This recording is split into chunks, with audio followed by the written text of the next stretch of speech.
Você sabe qual é a relação da fotografia e a psicanálise? E por que eu falo tanto de Winnicott e paternidade? Mas quem é Winnicott?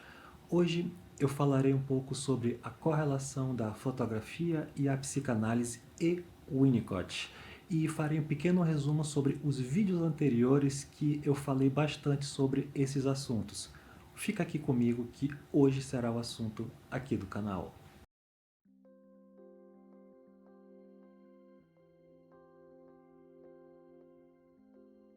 Eu estou na fotografia desde 2008 e eu nunca larguei os estudos, sempre buscando me aperfeiçoar.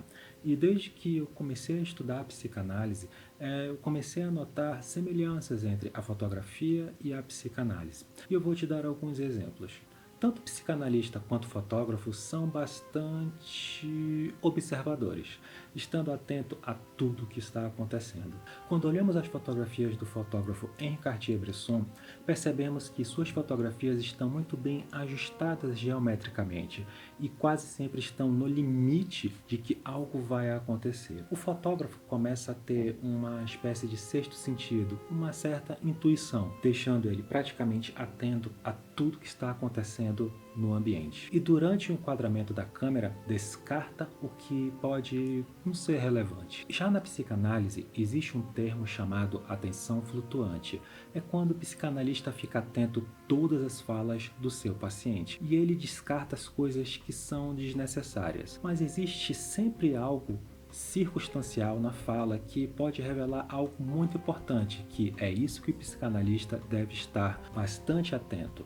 E quando isso acontece, o psicanalista faz uma anotação no seu caderninho, já o fotógrafo aperta o botão do disparador. Voltando para a fotografia e ao fotógrafo Cartier-Bresson, ele percebeu que existe um momento em que se pode unir tanto a estética geometricamente harmoniosa e o acontecimento em si, que ele chamou de o instante decisivo. Você vai observar que muitos fotógrafos sabem que existe um momento certo para apertar o botão da câmera e tirar a foto. É aquele momento único que faz um belo de um registro. E nós sempre nos perguntamos, quando somos leigos, como fotógrafos conseguem fazer fotografias tão bonitas, tanto em momentos comuns do dia a dia, como em um momento de muita tensão, como numa guerra.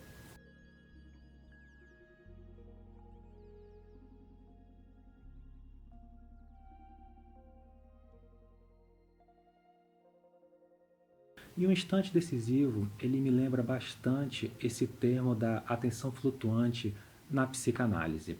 Podemos ver um pouco do instante decisivo e da atenção flutuante na fotografia da atriz Marilyn Monroe, feitas pelo fotógrafo Richard Avedon. Nas primeiras fotografias que ele fez, aparece a Marilyn praticamente atuando na frente da câmera, fazendo poses e sorrisos, todos encenados, e com o tempo a atriz começa a se soltar e praticamente houve uma certa transferência entre o fotógrafo e a modelo, fazendo com que a atriz Marilyn Monroe deixar de ser quem era atuando e começou a mostrar quem ela realmente era, Norma Jane.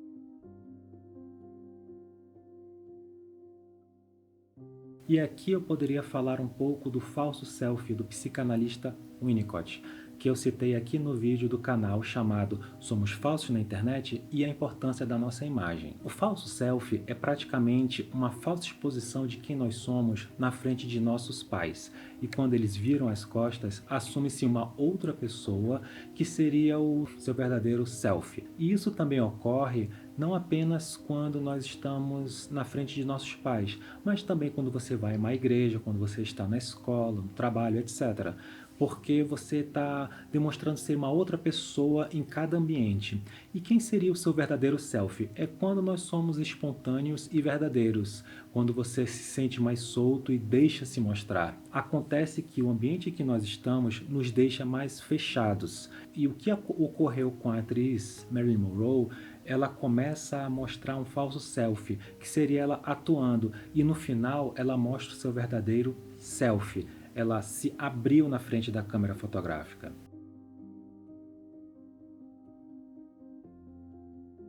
Nessa pequena apresentação, nota-se a correlação da fotografia, da psicanálise e de Winnicott.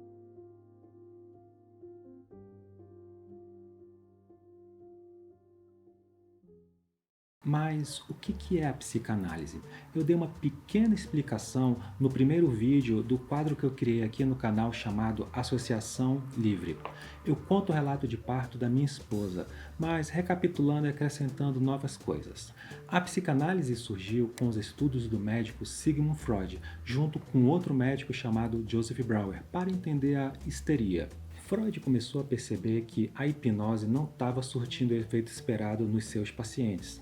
Foi quando ele começou a incentivá-los a falar livremente, falando tudo o que viesse à mente, que daí surgiu a Associação Livre, que é o nome daqui do quadro do canal. E a Associação Livre fez com que Sigmund Freud começasse a perceber que a nossa mente escondia conteúdos importantes durante essa fala. E ele começou a explorar mais profundamente os conteúdos do inconsciente, que algumas pessoas chamam de subconsciente. O inconsciente ele tem duas classificações, que no livro O Eu e o Id, Freud diz que tem dois tipos de inconsciente, que um é latente, que é capaz de trazer a consciência, e o reprimido tem dificuldade e não é capaz de trazer a consciência. O inconsciente que exploramos na psicanálise é algo que a mente costuma esconder. E durante a associação livre, podemos falar coisas que acabam revelando esses conteúdos. Então tem um ditado muito dito na psicanálise que é trazer à consciência o que é inconsciente, porque nós criamos mecanismos de defesa sem perceber e não vemos qual é o real problema que nós temos. E uma coisa que eu quero deixar clara, não adianta você com todo esse conhecimento tentar fazer uma autoanálise ou tentar ajudar outras pessoas, porque você não é um profissional na área. Bom, eu não quero me aprofundar muito nesse tema e também não quero ser muito técnico, para que todo mundo que esteja vendo esse vídeo possa entender a importância que a psicanálise tem. Eu recomendo a vocês assistirem o filme O Gênio Indomável. Você percebe que o ator principal, na verdade o personagem principal, não consegue se abrir com o psicólogo. E aos poucos ele foi adquirindo confiança para falar com ele. Percebam que a confiança é algo muito importante também, que foi algo que a atriz Marilyn Monroe teve com o fotógrafo Richard Avedon durante aquela sessão de fotos, porque é algo que a terapia só vai ter andamento se o paciente tiver confiança no seu terapeuta. Mas voltando ao filme, o personagem principal tinha bastante resistência para encarar a realidade e no final do filme ele consegue se libertar e trouxe a sua consciência, ou seja, a realidade, aquilo que ele estava reprimindo, que era um problema com. Vai assistir o filme que você vai saber qual era o problema do personagem principal. Muitos fotógrafos passam por algo semelhante a isso também. Quando começa a fotografar uma pessoa em estúdio, ela fica em frente à câmera criando muita resistência com a câmera, até que ela consegue se soltar e revelar quem ela realmente é. Então, essa é uma função da psicanálise, trazer à consciência aquilo que está inconsciente. Você vai encontrar muitas frases que remetem exatamente a esse termo.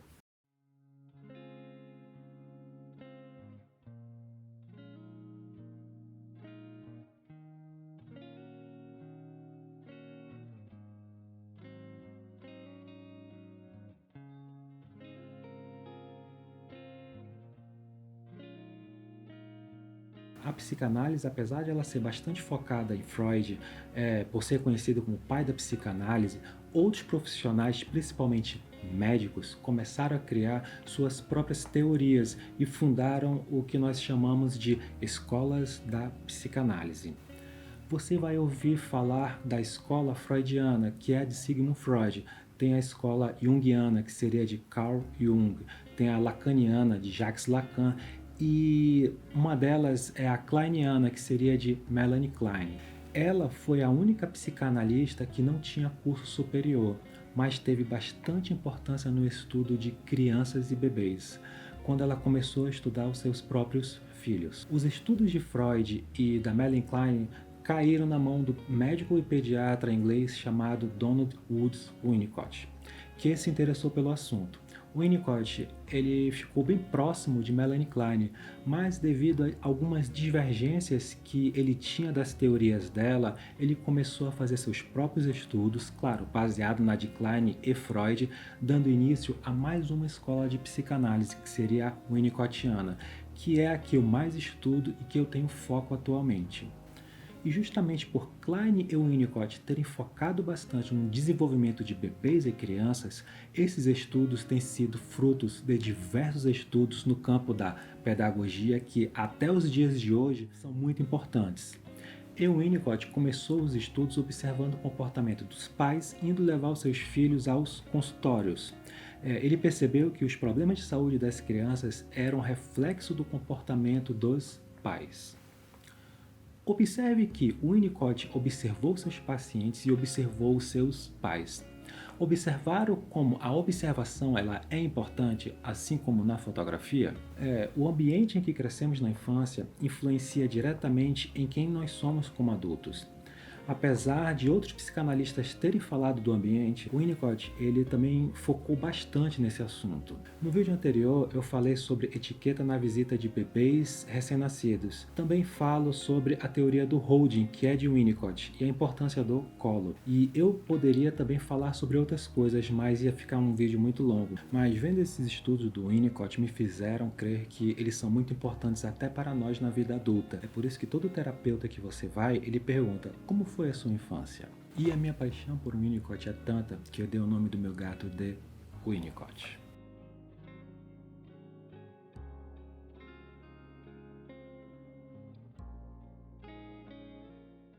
E o que a psicanálise tem a ver com a fotografia? Eu acredito que eu já falei bastante coisa sobre a semelhança entre a fotografia e a psicanálise. Quando eu fiz minha pós-graduação em psicanálise, o tema do meu TCC foi exatamente esse: a fotografia e o falso self na psicanálise winnicottiana. Mas para vermos uma parte da minha conclusão disso, essa relação dos três começa no livro Sobre Fotografia, da autora Susan Sontag. Ela cita um estudo sociológico onde toda família que vai descobrir que vai ter um filho compra-se uma câmera fotográfica.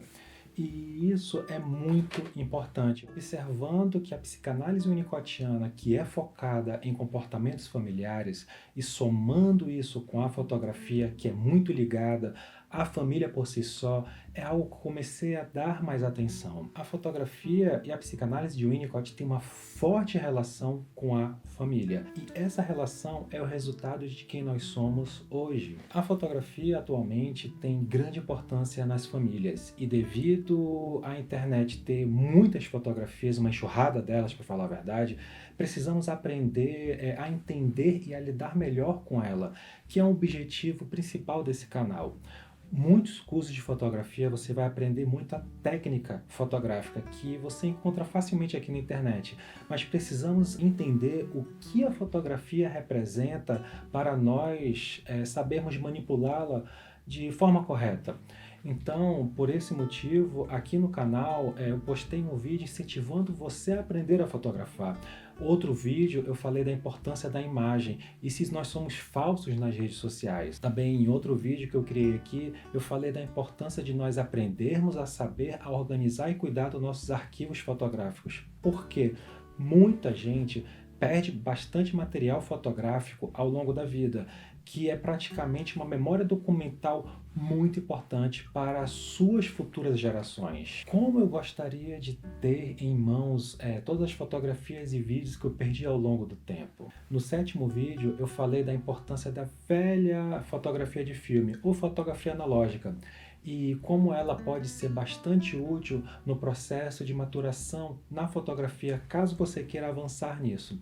Lembrando que o tema de maturidade, ele também é muito focado por Winnicott. E eu quero trazer uma pequena reflexão da fotografia e da psicanálise a mais. Como eu já citei várias vezes aqui no canal, a primeira paciente de Freud disse que a psicanálise era a cura pela fala, que é um termo muito utilizado até hoje. E você já parou para fazer uma pequena associação dessa cura pela fala com um velho ditado que a gente fala na fotografia, que é: uma imagem vale mais do que 1000 palavras? Como essas duas frases têm grande correlação. Então nós temos que ir atrás dessa interpretação dessas 1000 palavras. Como eu citei no segundo vídeo sobre uma frase do Walter Benjamin, que ele disse que o analfabeto do futuro é aquele que não sabe fotografar. Da mesma forma, como postam de tudo na internet, às vezes muitas fotos são publicadas e nós precisamos também saber o porquê. Inclusive, nesse vídeo que eu citei sobre fotografia analógica, eu falei sobre o que faz as pessoas fotografarem, o que incentiva elas, só que na visão da filosofia e da psicanálise. Dá uma olhadinha lá. Outro vídeo que eu citei bastante, o psicanalista Winnicott, o vídeo anterior que foi regras de etiqueta para visitas de bebês. O tema parece bastante focado em maternidade ou paternidade, mas nesse vídeo eu falo sobre comportamentos culturais. A fotografia, apesar de alguns especialistas dizerem que ela não é uma arte, eu particularmente acredito que seja. E justamente pela fotografia ela ser uma arte, ela é intrinsecamente ligada à cultura e ao comportamento. E nesse vídeo que eu acabei de citar, esses hábitos culturais que são muito invasivos das pessoas tem muito a ver com a falta de cultura que nós aqui no Brasil temos, porque pouca gente aqui no Brasil realmente gosta de arte e cultura. E vocês veem isso refletindo dentro desses comportamentos. E sem contar também que é muito recente a vontade que as pessoas têm de buscar conhecimento sobre criação de filhos. Mas aí você imagina que quantas gerações passaram que viveram sendo criados através de crendices, crenças populares, coisas que nossos avós, bisavós, tataravós falaram que chegaram até nós. Por causa dessa falta de conhecimento, muitas das vezes refletiu a nós. Isso é um hábito cultural, mas com as redes sociais isso tem facilitado bastante. Então você vê aí várias gerações de pessoas que cresceram com pais seguindo crendices, seguindo senso comum, seguindo achismos, seguindo suas próprias convicções, achando que aquela era a forma certa de lidar com os filhos. E isso está mudando muito com as redes sociais. Hoje você pode buscar um pediatra que pode ajudar você em determinadas coisas, sobre amamentação, criação de filhos, comportamento, sono e diversos outros assuntos. Mas isso era muito diferente dos nossos antepassados, não é? Então a gente vê esse reflexo de tudo isso chegando até nós. E hoje nós já temos mais acesso a essa informação e nós vamos saber no futuro exatamente como vai ser a vida dos nossos filhos através de todo esse conhecimento que nós temos hoje. Então é isso, pessoal. Espero que tenham gostado desse vídeo.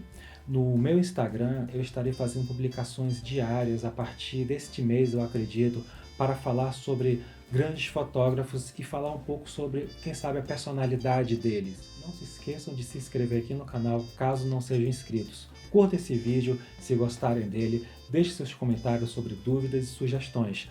Veja minhas redes sociais, meu site pessoal para conhecer um pouco mais sobre o meu trabalho. E até o próximo vídeo.